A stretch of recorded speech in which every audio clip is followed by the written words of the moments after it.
Hi hello friends, ಹೇಗಿದ್ದೀರಾ? ಎಲ್ಲರೂ ಚೆನ್ನಾಗಿದ್ದೀರಾ ಅಂದ್ಕೊಂಡಿದ್ದೀನಿ. Welcome back to my channel. ನೀವು ನೋಡ್ತಾ ಇದ್ದೀರಾ ಮಂಡ್ಯ ಹುಡುಗಿ ವಿದ್ಯಾ ಚಾನಲ್ನ, ನಿಮ್ಮ ವಿದ್ಯಾ. ಇವತ್ತು ನಿಮ್ಮೆಲ್ರಿಗೂ ನಾನು ನನ್ನ ಫೇವ್ರೇಟ್ ಆದಂತಹ ಮಟನ್ ಕೈಮಾ ಸಾಂಬಾರು ಮಾಡೋದು ಯಾವ ರೀತಿ ಅಂತ ತಿಳಿಸ್ಕೊಡ್ತೀನಿ ಫ್ರೆಂಡ್ಸ್. ಅದಕ್ಕಿಂತ ಮುಂಚೆ ನನ್ನ ಚಾನಲ್ಗೆ ಯಾರೆಲ್ಲ ಸಬ್ಸ್ಕ್ರೈಬ್ ಮಾಡಿದ್ದೀರಾ ಅವ್ರಿಗೆಲ್ಲ ಥ್ಯಾಂಕ್ಸ್ ಹೇಳ್ತಾ, ಯಾರೆಲ್ಲ ಇನ್ನೂ ಸಬ್ಸ್ಕ್ರೈಬ್ ಮಾಡ್ದಿರಾ ನೋಡ್ತಾ ಇದ್ದೀರಾ ಪ್ಲೀಸ್ ಈಗಲೇ ಹೋಗಿ ಸಬ್ಸ್ಕ್ರೈಬ್ ಮಾಡಿ ಮತ್ತು ಪಕ್ಕದಲ್ಲಿರುವಂಥ ಬೆಲ್ಲೈಕನ್ ಬಟನ್ನ ಕ್ಲಿಕ್ ಮಾಡಿ. ನಾನು ಮಾಡೋ ಪ್ರತಿಯೊಂದು ನೋಟಿಫಿಕೇಷನ್ ಸಹ ನಿಮಗೆ ಸಿಗುತ್ತೆ. ಬನ್ನಿ ಹಾಗಾದರೆ ಮಟನ್ ಕೈಮಾ ಸಾಂಬಾರಿಗೆ ಏನೆಲ್ಲ ಬೇಕು ನೋಡೋಣ. ನೋಡ್ತಾ ಇದ್ದೀರಲ್ಲ, ನಾನು ಇಲ್ಲಿ ಈರುಳ್ಳಿ, ಬೆಳ್ಳುಳ್ಳಿ, ಶುಂಠಿ ಎಲ್ಲ ಕಟ್ ಮಾಡಿ ಇಟ್ಕೊಂಡಿದ್ದೀನಿ. 1 ಕಪ್ ತೆಂಗಿನಕಾಯಿ ತುರಿನೂ ನಾನು ಇಟ್ಕೊಂಡಿದ್ದೀನಿ. ಬನ್ನಿ ಹಾಗಾದರೆ ಮಾಡೋದು ಯಾವ ರೀತಿ ನೋಡೋಣ. ನಾನಿಲ್ಲಿ ಒಂದು ಬಾಣಲಿ ತೊಗೊಂಡಿದ್ದೀನಿ. ಅದಕ್ಕೆ ಒಂದು 2 ಸ್ಪೂನಷ್ಟು ಎಣ್ಣೆ ಹಾಕ್ಕೊಂಡಿದ್ದೀನಿ. ಮತ್ತು 1-2 ಚಕ್ಕೆ ಹಾಕ್ಕೊಂಡಿದ್ದೀನಿ. ಮತ್ತು ಒಂದೇ ಒಂದು ಲವಂಗ ಹಾಕ್ಕೊಂಡಿದ್ದೀನಿ. ಮತ್ತು ನೋಡಿ, ಶುಂಠಿ ಹಾಕ್ಕೊಂಡಿದ್ದೀನಿ, ಬೆಳ್ಳುಳ್ಳಿ ಹಾಕ್ಕೊಂಡಿದ್ದೀನಿ. ಇದಿಷ್ಟು ಎಣ್ಣೆಲಿ ನಾವು ಫ್ರೈ ಮಾಡ್ಕೊಳ್ಳೋಣ ನೀಟಾಗೆ. ಕೈಮಾ ಸಾರಂತೂ ಈ ಥರ ಮಾಡಿದ್ರೆ ತುಂಬ ಚೆನ್ನಾಗಿ ಬರುತ್ತೆ ಫ್ರೆಂಡ್ಸ್. ಈರುಳ್ಳಿ ಹಾಕ್ಕೊತಾ ಇದ್ದೀನಿ. ನಾನಿಲ್ಲಿ 2 ಈರುಳ್ಳಿನ ನಾನು ಹಾಕ್ಕೊಂಡಿದ್ದೀನಿ.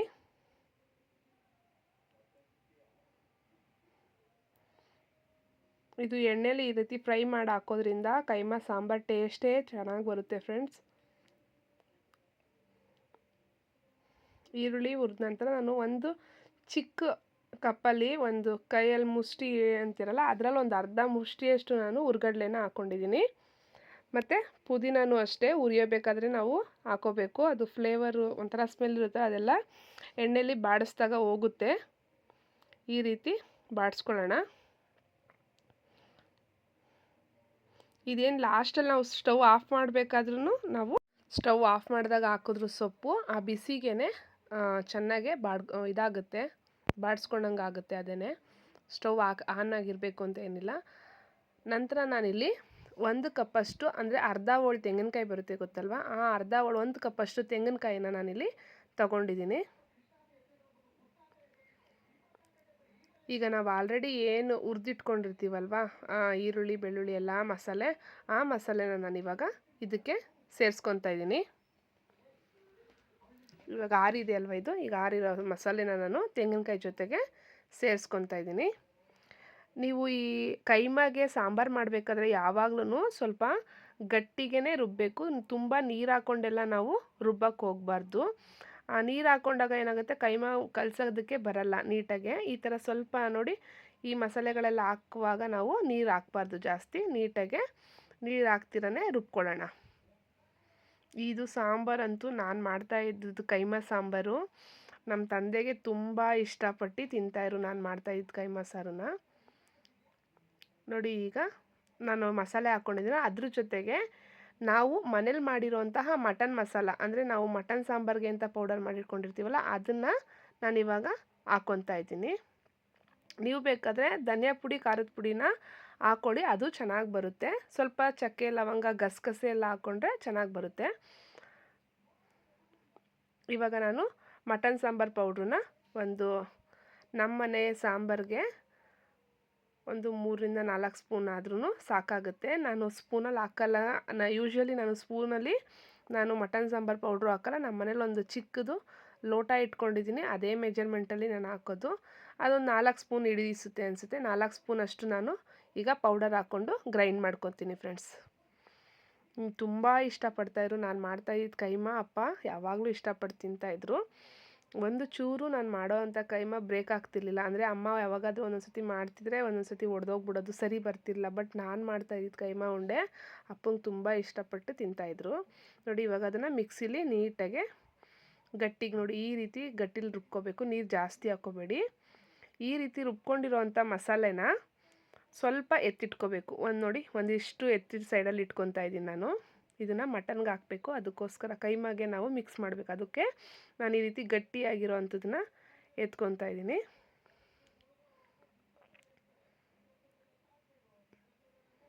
ಈ ರೀತಿ ಸಪ್ರೇಟು ನಾವು ಫಸ್ಟೇ ಎತ್ಕೋಬೇಕಾಗುತ್ತೆ. ಇವಾಗ ನಾವು ಒಂದು ಬಾಣಲಿಗೆ ಎಣ್ಣೆ ಹಾಕಿ ಮಿಕ್ಕಿರೋ ಅಂಥ ಮಸಾಲೆ ಇರುತ್ತಲ್ವ, ಆ ಮಸಾಲೆನ ಈಗ ನಾವು ಒಗ್ಗರಣೆ ಮಾಡೋಣ. ಇಲ್ಲಿ ನೋಡಿ ಸ್ವಲ್ಪ ಎಣ್ಣೆ ಹಾಕಿದ್ದೀನಿ ನಾನು. ಎಣ್ಣೆಗೆ ನಾನಿಲ್ಲಿ ಸ್ವಲ್ಪ ಬೆಳ್ಳುಳ್ಳಿ ಮತ್ತು ಈರುಳ್ಳಿನ ಸೇರಿಸ್ಕೊತಾ ಇದ್ದೀನಿ. ಬೆಳ್ಳುಳ್ಳಿ ಸಣ್ಣದಾಗಿ ಜಜ್ಕೊಂಡಿದ್ದೀನಿ, ಈರುಳ್ಳಿನ ಕಟ್ ಮಾಡಿ ಹಾಕ್ತಾಯಿದ್ದೀನಿ. ಇವಾಗ ನಮಗೆ ಕೈಮಾ ತಂದಾಗ ಕೆಲವೊಂದು ಸತಿ ಅವರು ನಮ್ಮ ಮೂಳೆಗಳಿರುತ್ತಲ್ಲ ಆ ಮೂಳೆಗಳನ್ನು ನಮಗೆ ಕೊಡ್ತಾರೆ. ಯಾವ ಮೂಳೆಯಿಂದ ಮಟನ್ ತೆಗ್ದು ಕಟ್ ಮಾಡಿರ್ತಾರೋ ಆ ಮೂಳೆಗಳನ್ನ ಕೊಡ್ತಾರೆ.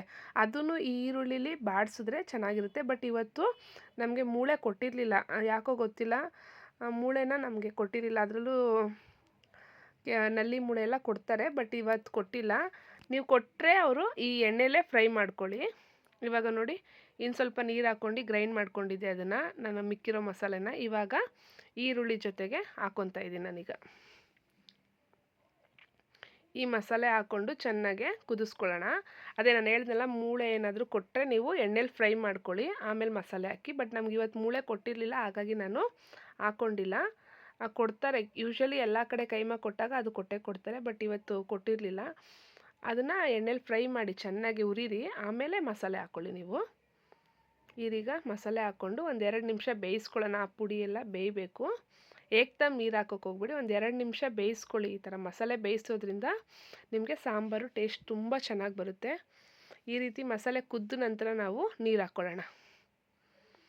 ನೋಡಿಕೊಂಡು ಸ್ವಲ್ಪ ಕ್ವಾಂಟಿಟಿ ನೋಡ್ಕೊಂಡು, ಇದು ಸಾಂಬಾರು ನಾವು ತೆಳ್ಳಗೆ ಮಾಡೋದು, ತುಂಬ ಗಟ್ಟಿ ಎಲ್ಲ ಮಾಡಲ್ಲ. ನೋಡಿ ಈ ರೀತಿ ನಿಮಗೆ ನೋಡ್ಕೊಂಡು, ನಿಮಗೆ ಗಟ್ಟಿ ಬೇಕು ಅಂದರೆ ಮಾಡ್ಕೊಳ್ಳಿ. ಬಟ್ ನಮ್ಮನೇಲಿ ಮಟನ್ ಸಾಂಬಾರಾಗಲಿ ಚಿಕನ್ ಸಾಂಬಾರಾಗಲಿ ಸ್ವಲ್ಪ ತೆಳುವಾಗಿ ಕೇಳ್ತಾರೆ, ಹಾಗಾಗಿ ನಾನು ತೆಳುವಾಗೆ ಮಾಡೋದು. ಈ ರೀತಿ ನೋಡ್ಕೊಂಡಿದ್ದೀನಿ. ಈಗ ಇದು ಕುದೀತಾ ಇರಲಿ, ಅಷ್ಟರಲ್ಲಿ ನಾವು ಉಂಡೆಗಳನ್ನ ರೆಡಿ ಮಾಡ್ಕೊಳ್ಳೋದು ಯಾವ ರೀತಿ ಅಂತ ತೋರಿಸ್ತೀನಿ ಫ್ರೆಂಡ್ಸ್. ಇದು ಕುದಿಯೋಕ್ಕೆ ಬಿಟ್ಬಿಡೋಣ.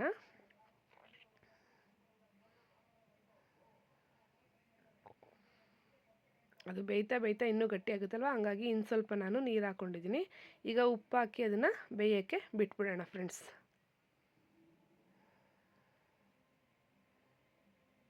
ಕಲ್ಲುಪ್ಪೇ ಹಾಕ್ಕೊಳ್ಳಿ. ಕಲ್ಲುಪ್ಪು ಹಾಕಿದ್ರೆ ಸಾಂಬಾರು ತುಂಬ ಟೇಸ್ಟ್ ಚೆನ್ನಾಗಿ ಬರುತ್ತೆ.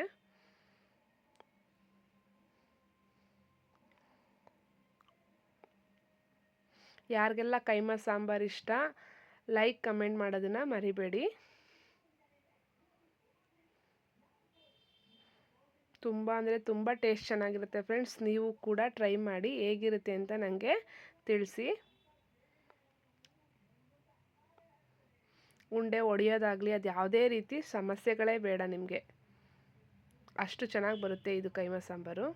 ನೋಡಿ ಇವಾಗ ಉಂಡೆಗೆ ನಾನು ಇಲ್ಲಿ ರೆಡಿ ಮಾಡ್ಕೊತಾ ಇದ್ದೀನಿ. ಇಲ್ಲಿ ನೋಡಿ ಸ್ವಲ್ಪ ಬೆಳ್ಳುಳ್ಳಿ ಇಟ್ಕೊಂಡಿದ್ದೀನಿ, ಮತ್ತು ಶುಂಠಿ, 1-2 ಹಸಿಮೆಣ್ಸಿನ್ಕಾಯಿ, ಸ್ವಲ್ಪ ಮೆಣಸು ಮತ್ತು ಕೊತ್ತಂಬರಿ ಸೊಪ್ಪು, ಇಷ್ಟನ್ನು ನಾನಿವಾಗ ಮಿಕ್ಸಿಗೆ ಹಾಕ್ಕೊಂಡು ರುಬ್ಕೊತೀನಿ.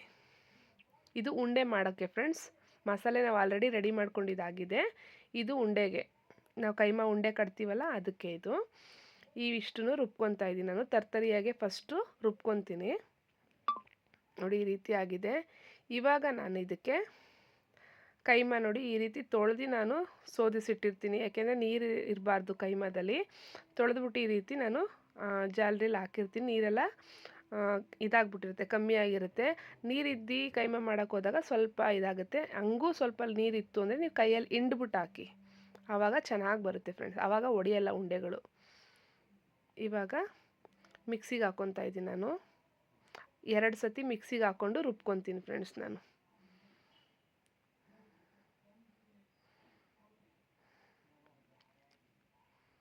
ಈ ರೀತಿ ನೀಟಾಗಿ ರುಬ್ಕೊಂಡಾಗ ಚೆನ್ನಾಗಿ ಉಂಡೆಯಾಗಿ ಬರುತ್ತೆ ನಮಗೆ. ನೋಡಿ ಈ ರೀತಿ, ನೋಡಿ ಈ ರೀತಿ ರೆಡಿ ಆಗುತ್ತೆ ನಮಗೆ ಕೈಮಾದು. ಇವಾಗ ನಾವು ಇದಕ್ಕೆ ಏನು ಆಲ್ರೆಡಿ ನಾವು ಮಸಾಲೆ ತೊಗೊಂಡಿರ್ತೀವಲ್ಲ, ಸಾಂಬಾರ್ಗೆ ಹಾಕಿದ್ದೀವಲ್ವ ನಾವು ಮಸಾಲೆ ಗ್ರೇವಿಗೆ, ಆ ಮಸಾಲೆ ಎತ್ತಿಟ್ಟಿಟ್ಕೊಂಡಿದ್ದೆ ಅದನ್ನು ಇವಾಗ ಇದಕ್ಕೆ ಸೇರಿಸ್ಕೊತಾ ಇದ್ದೀನಿ ಫ್ರೆಂಡ್ಸ್. ಅದಕ್ಕೆ ನೀರು ಹಾಕ್ಬಾರ್ದು ಅಂತ ಹೇಳೋದು. ನೋಡಿ ಇವಾಗ ಈ ಕೈಮಾ ಜೊತೆಗೆ ಆ ಮಸಾಲೆನೂ ಕೂಡ ಸೇರಿಸ್ಕೊಂಡು ಒಂದು ಸತಿ ಸುಮ್ಮನೆ ಹಿಂಗಂದು ಹಿಂಗೆ ಅನ್ಬೇಕಷ್ಟೇ. ನೋಡಿ ಈಗ ನಾನು ಅಲ್ಲಿ ತೋರಿಸ್ತಾ ಇದ್ದೀನಲ್ಲ ವೀಡಿಯೋದಲ್ಲಿ, ಟಕ್ ಅಂತೇಳಿ ಆಫ್ ಆನ್ ಮಾಡಿದ್ರೆ ಅದು ಮಿಕ್ಸ್ ಆಗಿಬಿಡುತ್ತೆ, ತುಂಬ ನುಣ್ಣಗಾಗ್ಬಿಡುತ್ತೆ. ಇಲ್ಲಾಂದರೆ ಸುಮ್ಮನೆ ಟಕ್ ಟಕ್ ಅಂತ 2 ಸತಿ ಆಫ್ ಆನ್ ಮಾಡಿ ನೀಟಾಗೆ ಮಿಕ್ಸ್ ಆಗುತ್ತೆ. ನೋಡಿ ಎಷ್ಟು ಚೆನ್ನಾಗೆ ಬಂತು, ನೋಡ್ತಾ ಇದ್ರಲ್ಲ, ನಾನು ಅಲ್ಲೇ ತೋರಿಸ್ತಾ ಇದ್ದೀನಿ, ಕೈಯಲ್ಲೇ ಉಂಡೆ ಬರ್ತಾಯಿದೆ. ಈಗ ಕೈಮಾ ಉಂಡೆ ಕಟ್ಟೋದಕ್ಕೆ ರೆಡಿ ಆಗ್ತಿದೆ. ನಿಮ್ಗಿನ್ನೂ ಎಕ್ಸ್ಟ್ರಾ ಸ್ಪೈಸಸ್ ಏನಾದರೂ ಬೇಕು, ಇನ್ನೂ ಟೇಸ್ಟಿಯಾಗಿ ಬೇಕು ಅಂದರೆ ಫ್ರೆಂಡ್ಸ್, ನೀವು ಖಾರ ತಿಂತೀರಿ ಅಂತ ಅನ್ನೋದಾಯಿತು ಅಂದರೆ ಇದಕ್ಕೆ ಒಂದು ಸ್ವಲ್ಪ ಖಾರದ ಪುಡಿ ಮತ್ತು ಉಪ್ಪು ಎಲ್ಲ ಸೇರಿಸ್ಕೊಂಡು ನಾವು ಮಿಕ್ಸ್ ಮಾಡ್ಕೋಬೋದು. ನೋಡಿ, ನಾನು ಇದಕ್ಕೆ ಯಾವುದೇ ರೀತಿಯಾದ ಮೊಟ್ಟೆನೂ ಹಾಕಿಲ್ಲ. ಹುರ್ಗಡ್ಲೆ ಪುಡಿ, ಕೆಲವರೆಲ್ಲ ಹುರ್ಗಡ್ಲೆ ಪುಡಿ ಹಾಕ್ತೀನಿ ಅಂತಾರೆ, ಅದೆಲ್ಲ ನಾನು ಏನೂ ಹಾಕಿಲ್ಲ ಇದಕ್ಕೆ. ನಾನೀಗ ನೋಡ್ತಾ ಇದ್ದೀರಲ್ಲ ಯಾವ ರೀತಿ ಮಾಡಿದೆ ಅಂತ ನಿಮಗೆ ಗೊತ್ತಾಗಿದೆ ಅನಿಸುತ್ತೆ. ನೀಟಾಗಿ ನಾನು ಹೇಳೋ ಅಂಥ ಮೆಥಡಲ್ಲಿ ನೀವು ಮಾಡಿದ್ರೆ ಕೈಮಾ ಉಂಡೆ ಅಂತೂ ಯಾವುದೇ ಕಾರಣಕ್ಕೂ ಒಡೆದೋಗಲ್ಲ ಫ್ರೆಂಡ್ಸ್. ನೀವು ನೋಡಿ ನಾನು ಮಾಡ್ತಾ ಇರೋದನ್ನು.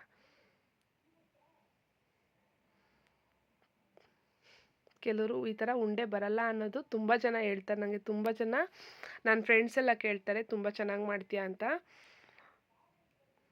ಹಾಗಾಗಿ ನೋಡಿ, ಈಗ ಉಂಡೆ ಬಂದೆ. ನಾನೀಗ ಖಾರ ಎಲ್ಲ ಕರೆಕ್ಟಾಗಿ ಹಾಕಿದೆ, ಹಾಗಾಗಿ ನಾನು ಏನೂ ಹಾಕ್ಕೊಂಡಿಲ್ಲ. ನಿಮಗೆ ಸ್ವಲ್ಪ ಉಪ್ಪು ಖಾರ ಸ್ವಲ್ಪ ಜಾಸ್ತಿ ಬೇಕು ಅಂದರೆ ಈ ಮಸಾಲೆ ಕಲಿಸ್ಬೇಕಾದ್ರೆ ಸ್ವಲ್ಪ ಉಪ್ಪು ಮತ್ತು ಖಾರ ಎಲ್ಲ ನೀವು ಇನ್ನೂ ಆ್ಯಡ್ ಮಾಡ್ಕೋಬೋದು. ನಾನು ಪರ್ಫೆಕ್ಟಾಗಿ ಎಲ್ಲ ಹಾಕಿರೋದ್ರಿಂದ ನಾನೇನು ಎಕ್ಸ್ಟ್ರಾ ಸೇರಿಸ್ಕೊಂಡಿಲ್ಲ. ನೋಡಿ, ಇಲ್ಲಿ ಚೆನ್ನಾಗಿ ಆ ರೀತಿ ಉಂಡೆ ಕಟ್ಕೊಂಡು ಇಟ್ಕೊಂಡಿದ್ದೀನಿ ನಾನು. ಇಲ್ಲಿ ಸಾಂಬಾರು ಕೂಡ ಕುದೀತಾ ಇದೆ ಚೆನ್ನಾಗೆ.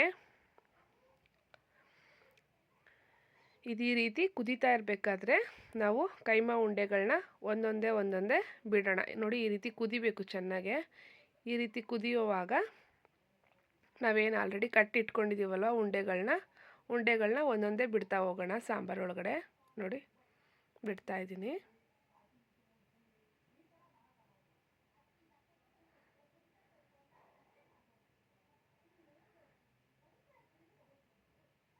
ಸ್ವಲ್ಪ ಪ್ರೋಸೆಸ್ ಜಾಸ್ತಿ ಇರುತ್ತೆ, ಬಟ್ ತಿನ್ನೋಕ್ಕಂತೂ ತುಂಬ ಅಲ್ಟಿಮೇಟ್ ಆಗಿರುತ್ತೆ ಫ್ರೆಂಡ್ಸ್. ತುಂಬ ಅಂದರೆ ತುಂಬ ಟೇಸ್ಟಿಯಾಗಿರುತ್ತೆ. ಮುದ್ದೆ ಅನ್ನಕ್ಕಂತೂ ಸೂಪರ್.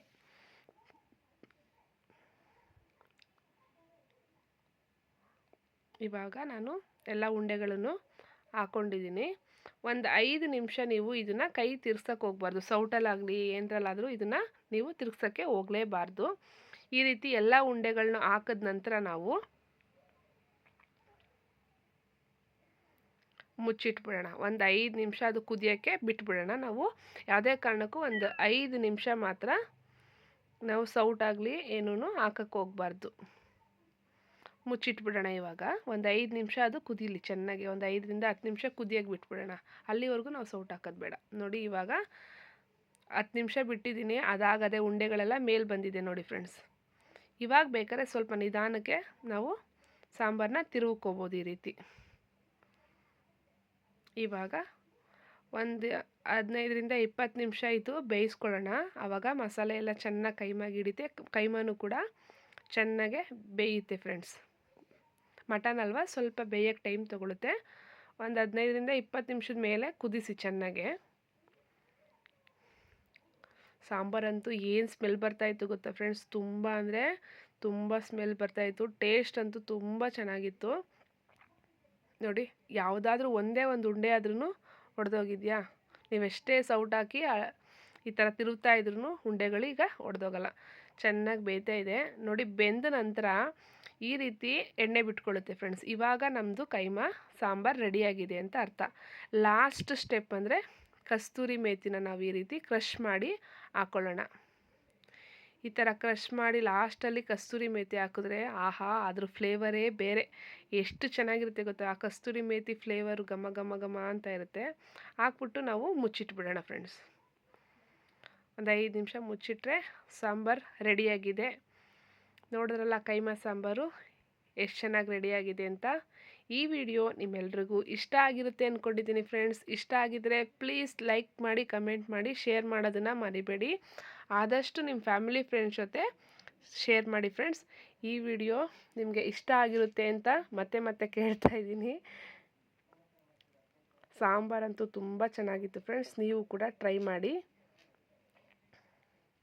ಇದ್ರ ಜೊತೆ ಮುದ್ದೆ ಅನ್ನಕ್ಕಂತೂ ಸೂಪರಾಗಿರುತ್ತೆ. ಮುದ್ದೆ ಅನ್ನಕ್ಕಂತೂ ಕೆಲವರು ಅಕ್ಕಿ ರೊಟ್ಟಿ ಮಾಡ್ಕೊಂಡು ತಿಂತಾರೆ ಇಲ್ಲಿ ಬೆಂಗಳೂರವರು.